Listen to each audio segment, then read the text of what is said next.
तो करो हालत से कितनी टूटेगी अगर वो दबाए में तो नहीं टूटेगी। तू सपोर्ट मत ये गाड़ियों में डॉक्टर बोलिए ले जा डॉक्टर बोलिए ले आओ मकान काय में डाल दिया।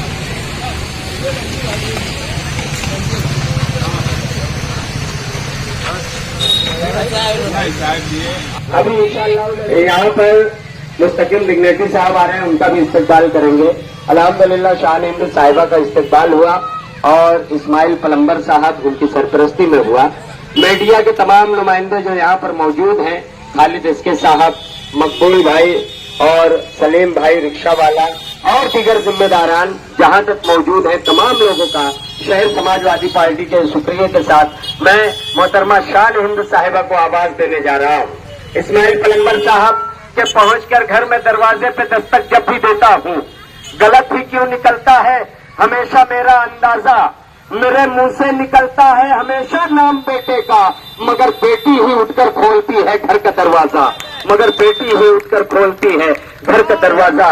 जो बेटी को मुसीबत बोलते हैं उनको बतला दो, सहाबा अम्बिया इसको खुदा का फजल कहते हैं।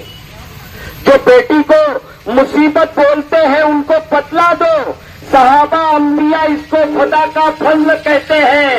इसे ससुराल में मारो कि माँ के पेट में मारो, इसे ससुराल में मारो कि माँ के पेट में मारो, इसे भी कत्ल कहते हैं, उसे भी कत्ल कहते हैं, इसे भी कत्ल कहते हैं, उसे भी कत्ल कहते हैं। मालेगांव शहर फ्यूचर के लिए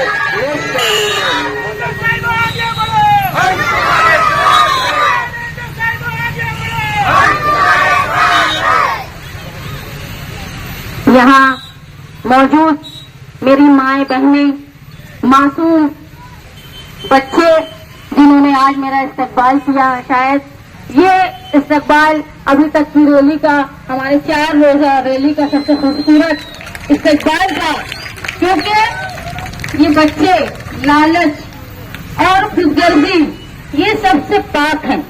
इनका हमका हमारा इस्तकबाल करना ये हमारे लिए शर्फ की बात है। और आप तमाम साथी, आज इंसाफ रैली यहाँ आई है। इंसाफ रैली का मकसद है हमें इंसाफ मांगना है।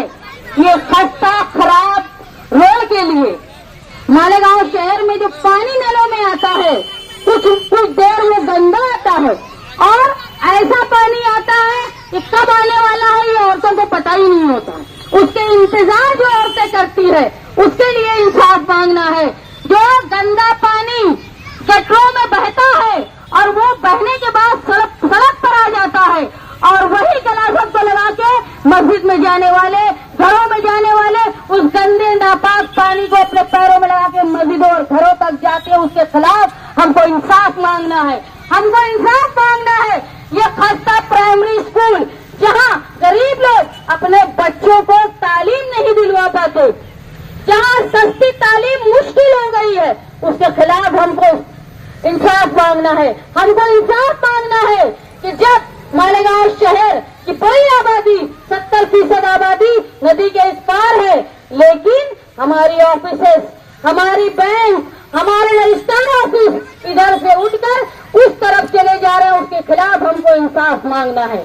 हमको इंसाफ मांगना है कि लाडली बहन योजना के लिए जो रात में 1 बजे से 2 बजे से हमारी मुस्लिम पर्देदार खातून रात भर नदी के उस पार बैंक के सामने पड़ाव डाल के बैठती है, ये हालत किस नुमाइंदे ने मालेगांव शहर में लाया है, उनसे हमको इंसाफ मांगना है।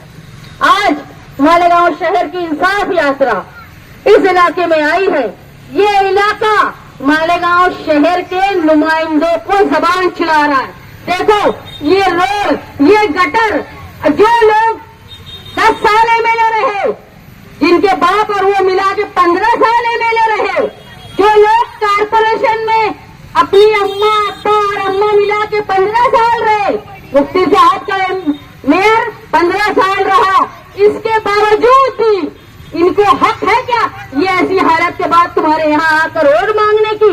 उनसे सवाल करो कि तुमने 10 साल में और तुमने 15 साल में ऐसा क्या कर दिया कि तुम हक रखते हो हमारी वोट मांगने का? उनसे सवाल करो कि तुम लोगों ने मालेगांव शहर का ये हाल कर दिया कि गटर का पानी बारिश आने के बाद तो दूर की, नल भी आता है तो गटर का पानी रोड पे होता है। जब नल आता है तो 15 मिनट गटर का पानी हमारे घर में आता है नल के जरिए। हमको मैयत में जाना हो, शादी में जाना हो, औरतें सुबह से शाम तक नल का इंतजार करती है। एक वक्त फिक्स नहीं है। लोग परेशान है कि हमारी सड़कें, ये जो सड़क है इसमें बुजुर्ग कैसे जाते होंगे, इस पे हामला औरतें कैसे जाती होंगी। अगर खुदा न खास्ता कोई हादसा हो गया तो कौन जिम्मेदार होगा? कारपोरेशन। कारपोरेशन में अम्मा अब्बा के एमएलए मुफ्ती इस्माइल साहब, क्या इन लोगों को शर्म नहीं आती? मालेगांव शहर के ऐसा इलाका जो टैक्स भी देता है, घरपट्टी भी देता है, इसके बावजूद इतनी खस्ता हालत में, और हमारे यहाँ से वसूली गई घरपट्टी नदी के वो पार ताजा भूसे इस्तेमाल करता है और उस इलाके को खूबसूरत बनाता है, और हम यहाँ बुनियादी सहूलत के लिए तरस हैं। मैं समाजवादी पार्टी के बैनर से आप लोगों के पास आई हूँ कि मालेगांव शहर में ये 25 सालों में जो नाइंसाफी हुई है, हमसे लिया जाने वाला टैक्स नदी के उस पार इस्तेमाल हो रहा है और हम बुनियादी सहूलत के लिए तरस रहे हैं। ये सब सवाल करो जो लीडर इख्तियार में रहे, जो तुम्हारी वोट लेकर असेंबली में गए, जो तुम्हारी वोट लेकर कारपोरेशन के मेयर बने, उनसे सवाल करो कि तुमने ऐसा क्या कर दिया कि तुमको हम दोबारा वोट दें। उनसे पूछो, जब रमजान महीने में मस्जिद के सामने लोग डीजे बजा रहे थे, हमारी तरावी में खलल आ रहा था, जब तुम कहाँ थे? तुमने क्यों नहीं उस वक्त आवाज उठाई? जब हुजूर की शान में गुस्ताखी करने वालों के खिलाफ मालेगांव शहर के लोग सड़कों पर थे और पुलिस ने उनको दंगाई बोल के 11-11 महीने जेल में रखा, उस वक्त तुम लोग कहाँ थे? ये नुमाइंदगी नहीं होती कि हम कुर्सी पर बैठकर बड़ी बड़ी बातें करें। अगर शहर में कुछ गलत होता है तो उसको संभालना, उसका अमन बरकरार रखना और लोगों की हिफाजत करना ये नुमाइंदे का काम है। भले ही वो लोगों ने हमको वोट दिया हो या नहीं, वोट और पार्टी इलेक्शन तक होती है, और जब आदमी चुन कर आ जाता है, नुमाइंदा चुन कर आ जाता है, तो पूरे शहर का होता है। मालेगांव शहर में मुसलसल हमारे साथ फिरका परस्ती का सुलूक हुआ। हम टैक्स ज्यादा देते हैं, इसके बावजूद बुनियादी सहूलत के लिए हम तरसते हैं।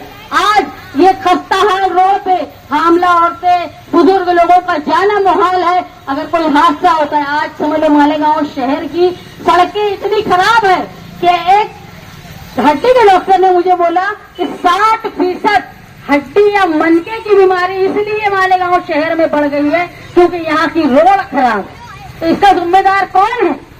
आज हमारी प्राइमरी स्कूल बंद हो गई, प्राइमरी स्कूल को प्राइवेट स्कूल वालों ने ले लिया, जबकि यही प्राइमरी स्कूल से पढ़े हुए लोग कई आज डॉक्टर भी हैं, वकील भी हैं, इंजीनियर भी हैं। लेकिन अब ऐसा क्या हो गया कि प्राइमरी तालीम, प्राइमरी स्कूल की इतनी हालत खराब हो गई? इसको खंडर बनाने का जिम्मेदार कौन है?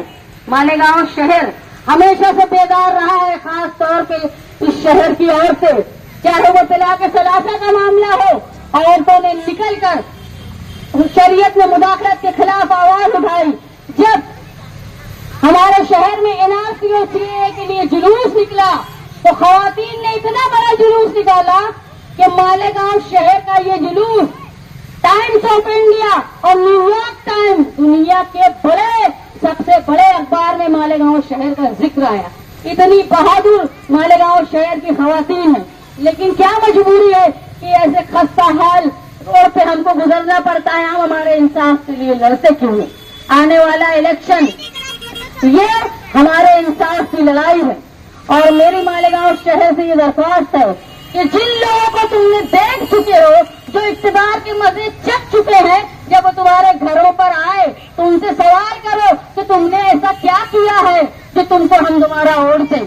और मालेगांव शहर की जो दबदबा खत्म हो गया है, पुलिस की गुंडागर्दी बढ़ गई है, एक मामूली केस में भी लोगों को परेशान किया जाता है। इसके खिलाफ हमको ताकत से अच्छी रहनुमाई करने के लिए निहाली तर्ज पे उसी तरह लड़ना होगा जैसे साथी निहाल अहमद साहब कहा करते थे, जो हमसे टकराएगा हम उससे टकराएंगे। नुमाइंदा इतना मजबूत होना चाहिए जो तुम्हारे इंसाफ के लिए लड़े, ये नहीं कि पुलिस का दलाल बन के बैठे और पुलिस की बातें करे। आज आप लोगों के पास हम वोट मांगने नहीं आए हैं, जैसे ही इलेक्शन आएगा, इलेक्शन के ऐलान के बाद मैं आप लोगों के पास वोट मांगने आऊंगी और मैं आप लोगों से ये दरख्वास्त करती हूँ कि जिन्होंने आपकी वोट ली, जो नुमाइंदे असेंबली में गए, जो कारपोरेशन के मेयर बने, जब वो वोट मांगने आए तुम्हारे पास तो उनसे पूछो कि तुमको फिर से वोट हम क्यों दें, तुमने क्या ऐसा काम किया है। आज मालेगांव शहर को मैं ये मानती हूँ आने वाले इलेक्शन में जितने भी उम्मीदवार खड़े हैं उसमें वाहिद मैं खातून हूँ और मैं मानती हूँ कि जितने भी उम्मीदवार खड़े हैं भले ही मैं खातून हूँ लेकिन उन सब में सबसे ज्यादा बहादुरी मेरे अंदर है। तो मैं अपने स्टेज से पुलिस के खिलाफ और गुनाह करने वालों के खिलाफ बोल सकती हूँ, इनकी तरह मैं दलाली नहीं करती क्योंकि निहाली खून मेरे अंदर है। जिस तरह साथी निहाल अहमद साहब ने मालेगांव शहर का वकार बचा के रखा था, इंशाअल्लाह आप लोगों के साथ मिलने के बाद वैसा ही दबदबा, वैसी ही ताकत मैं मालेगांव में दोबारा लाने की कोशिश करूंगी और ये बता दूंगी कि ये सारे इलेक्शन के मर्दों में मैं खातून होने के बाद भी वाहिद मर्द मैं हूँ जो हर किसी का मुकाबला कर सकती हूँ। आप लोगों ने यहाँ इस्तेमाल किया, मेरी बात सुनी, मैं आपकी शुक्रगुजार हूँ।